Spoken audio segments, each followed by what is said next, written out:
तो हम देखते हैं अब समाकलन के प्रकार। देखो समाकलन कितने प्रकार के होते हैं। देखो समाकलन जो होता है, समाकलन ये बेसिकली हम जो समाकलन पढ़ेंगे, थोड़ा बड़ा चैप्टर है, पढ़ेंगे आराम से पढ़ेंगे। देखो होता क्या है इसमें, इस थोड़ा बड़ा है, इसमें दो प्रकार से होते हैं। देखो होता क्या है, देखो दो प्रकार के समाकलन होते हैं। अब होते दो प्रकार के समाकलन में ही सब कुछ है। देखो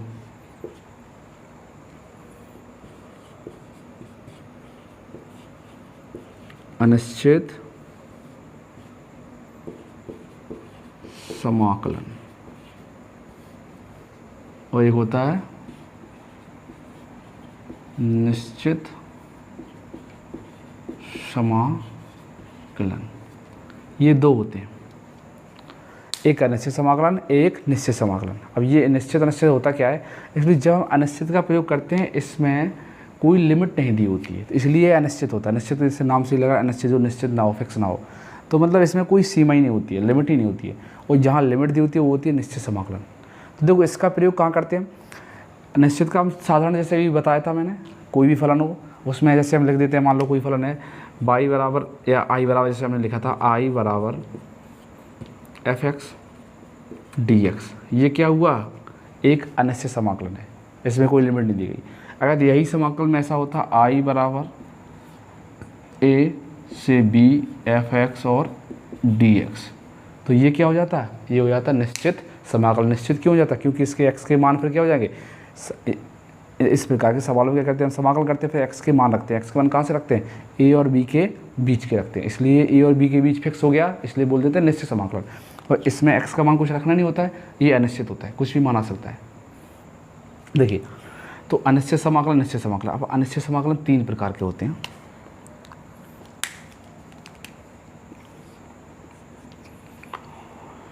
नंबर एक, अनिश्चित समाकलन एक्चुअली होता क्या है, इनका सॉल्विंग होता है, मतलब अनिश्चित समाकलन को हम कितने तरीके से सॉल्व करते हैं, तो तीन विधियों से सॉल्व कर सकते हैं इनको।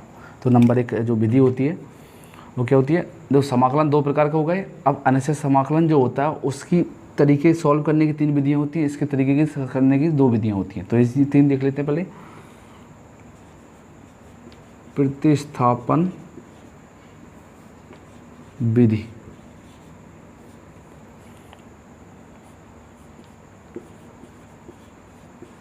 खंडसाह विधि, और एक होती है आंशिक भिन्न बनाकर। बनाकर क्या है, आंशिक भिन्न विधि बोल सकते हैं, बनाकर जो विधि का प्रयोग करते हैं इसमें आंशिक भिन्न बनाई जाती हैं। ये जो होता है, ये होता है साधारण सीमा द्वारा, ये होता है योग की सीमा द्वारा, या योग की सीमा विधि भी बोल सकते हो, जो भी करना हो विधि भी बोल सकते हो, इसे भी विधि भी बोल सकते हैं। देखिए ये हो गए समाकलन के प्रकार, मतलब इंटीग्रेशन के प्रकार। इंटीग्रेशन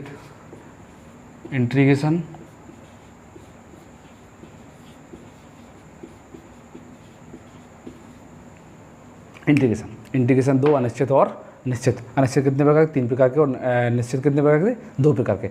हम ये सभी पढ़ेंगे, पहले ये पढ़ेंगे फिर ये पढ़ेंगे। अब देखो हमें पता चल गया अवकलन समाकलन में अंतर क्या होता है, समाकलन कितने प्रकार से करते हैं, तो दो प्रकार से करते हैं। इन करने की विधियाँ, अनिश्चित करने की विधियाँ तीन होती हैं और निश्चित करने की विधियाँ दो होती हैं। अब हम इसके बाद देखेंगे समाकलन का स्टार्ट करेंगे, समाकलन स्टार्ट कैसे होते हैं, इसके फॉर्मूले, हल्के हल्के बेसिक जो फॉर्मूले होंगे उन पर सभी सवाल करवाए जाएंगे।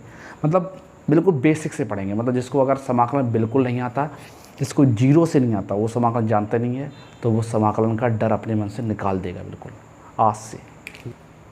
तो हमने समाकलन के प्रकार देख लिए। अब देखो, अब हम जो समाकलन बताएंगे, समाकलन जिसको भी सीखना है, देखो समाकलन कठिन नहीं है। लोग बोलते हैं 12th का मतलब समाकलन थोड़ा ज़्यादा कठिन होता है 12th में, अवकलन तो ईजी होता है, वो सभी जानते हैं। समाकलन थोड़ा ईजी लगता नहीं है। क्यों नहीं लगता, लोग क्या होता है कि जो अवकलन अच्छे से नहीं पढ़ते उन्हें समाकलन में दिक्कत होती है, क्योंकि समाकलन वही कर पड़ता है जिसमें जिससे अवकलन आता है। तो अवकलन हम बिल्कुल बेसिक से बताएंगे, अर्थात किसी को कोई दिक्कत नहीं होगा। दिक्कत होती भी है तो वो कमेंट बॉक्स में बोल सकता है। पहली बात तो मैं पूरी कोशिश करूँगा कि किसी को कोई दिक्कत ना हो, और जो भी अगर ये सीरीज़ को ज्वाइन कर लेता है तो मैं इस चीज़ के लिए बिल्कुल मतलब मैं श्योर हूँ कि अगर वो अच्छे से ये सीरीज़ को ज्वाइन करके अच्छे से अगर पढ़ेगा तो उसे ऑफलाइन की भी ज़रूरत नहीं है, अर्थात वो ऑनलाइन इतने अच्छे ढंग से पढ़ सकता है कि वो पूरा कंप्लीट कर सकता है।